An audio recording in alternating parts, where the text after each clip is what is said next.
right, as you all know, these times that we're living in, I mean, we're all excited, we're anxious. If you have access to social media, uh, I guess even in an office space, even, I like to think that if you don't know how to deliver yourself from or deliver yourself to a blessing, I believe that the strongholds you'll never escape. So the best things to do in these times: work,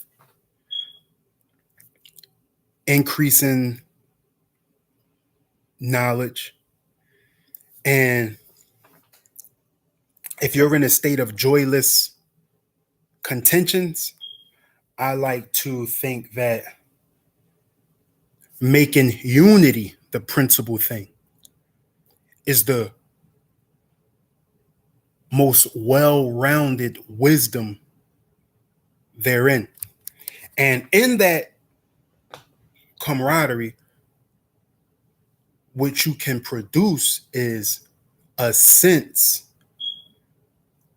of collective wisdom that economically is sound before division, before a people that once had conquered and known how to obtain victory.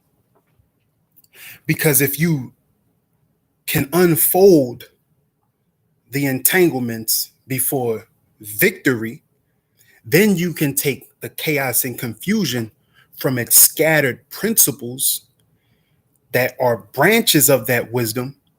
Then you can find the joyless rooted seeds that are either from trauma, that are either from experience, that were uprooted in your upbringing, that cultivated and nurtured how you seen and how you understood life. And with that, you can almost contend with the wealth of the societal norms of your thinking process.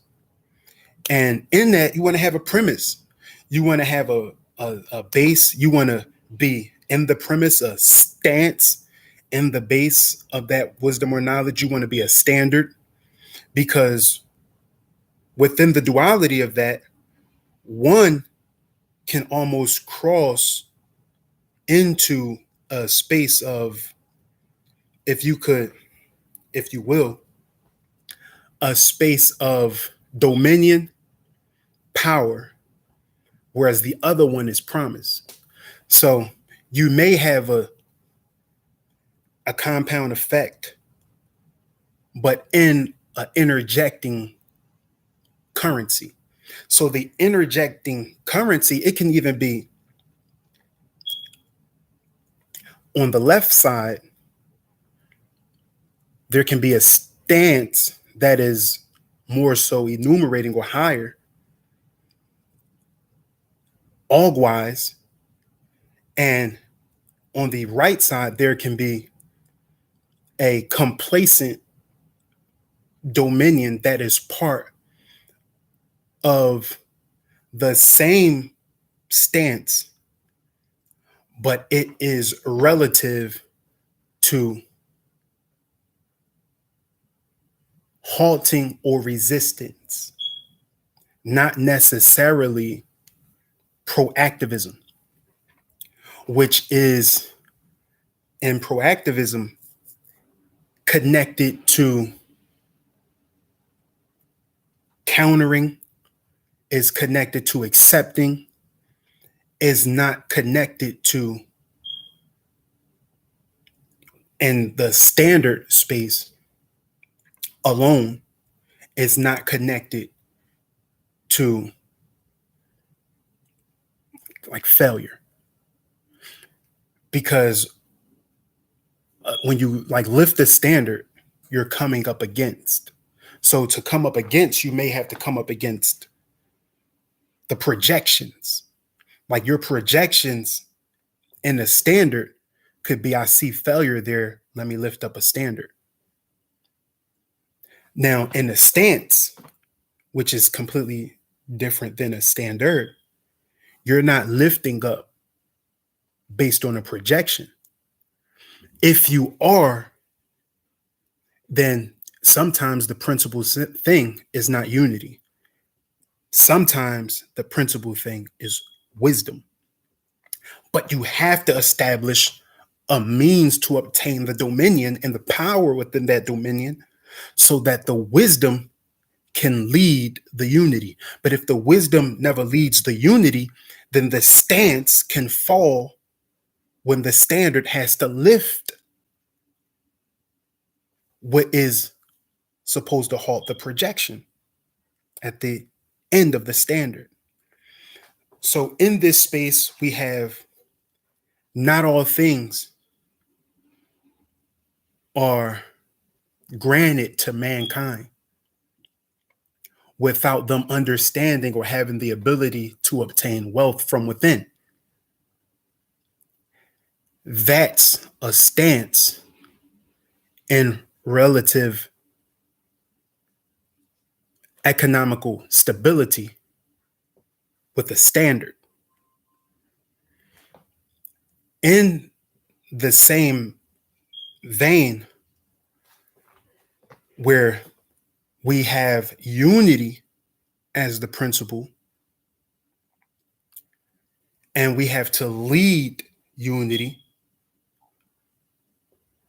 where our interjections interfere or understands what's coercing its light or lamp, which is its leader of unity. Walking into fate,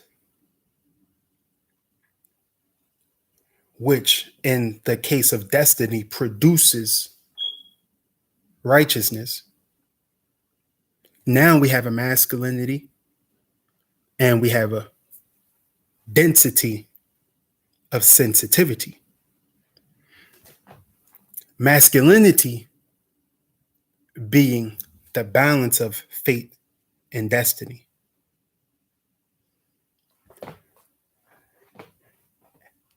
And we're growing to know is that our sensitivity to the rulership and the reigns and the lordship, that dominion opens us up to.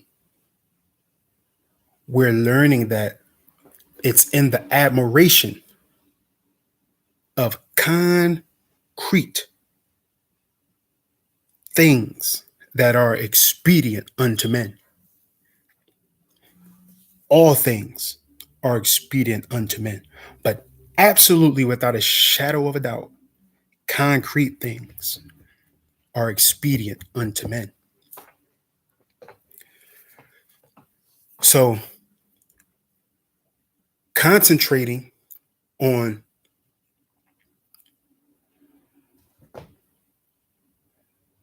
the wealth of our dominion and the prosperity that governs its leadership, our fate and destiny in line with one another as masculinity, in every sense of that stability. This is why the spirit true world is even more greater than the physical. And the balancing evidence of profiting and gaining, the balancing evidence of profit and gains. In the spiritual world, when it is time to be more important than the physical world, understanding dominion, it exalts humility alone, because humility is the only femininity in fate and destiny. If humility was masculine in any fate and destiny, it would know the antagonist of wisdom at the principal thing, meaning it would not understand unity. It would understand war, because wisdom, knowing fear, is not that it's masculine and feminine. These nuances and nuisances are the expedient things unto men. Wisdom and fear, this is how man survives. These are man's instincts. This dual nature is man's insight, whereas the femininity of intuition is connected to profit and gains, which is the sensitivity to the spiritual world of exercising dominion's rulership, that the reins of our lordship, everything that governs our everyday, day-to-day stipulations and standards and everything connected to prosperity, all of that has everything to do with how you see not only what you're prejudiced about or what you're discriminating against, but how you identify with the intuition of the criminal mind. Because the intuition of the criminal mind, when you identify indiscriminately with the lordship of dominion and its power, now you can abjudicate or subject, rather than abjudicate, you can subject the masculinity of fear and wisdom to intuition. Now you have a broader perspective and sensitivity to the mass powers that be attracted to profit and gains in the physical sense of power, connecting it with the currency of unity. And what that is, as is those things are expedient unto man, because we're talking about profit and gains and dominion and power, we are establishing a mind over the financial accruing of investments that is the dictatorship in light of our assignment in this wondrous world. So in times of wisdom and fear, we are at war. But in times of unity, we are sensitive to fate and destiny. But in times of war, where there is wisdom and fear,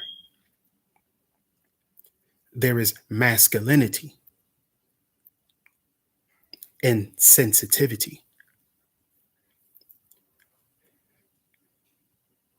So, with that whole understanding, now loose terms as confusion and chaos doesn't need to be scattered or it doesn't need to be indicative of a singular precedent principle, because what precedes the principle of demotion, even promotion, is that all things are expedient unto man. But for a time such as these, where social media and we're anxious and we're expecting, what we need to know more than anything in this world is we need to know not ourselves, not our consciousness, but we need to know joy, how to connect to joy, and how to never depart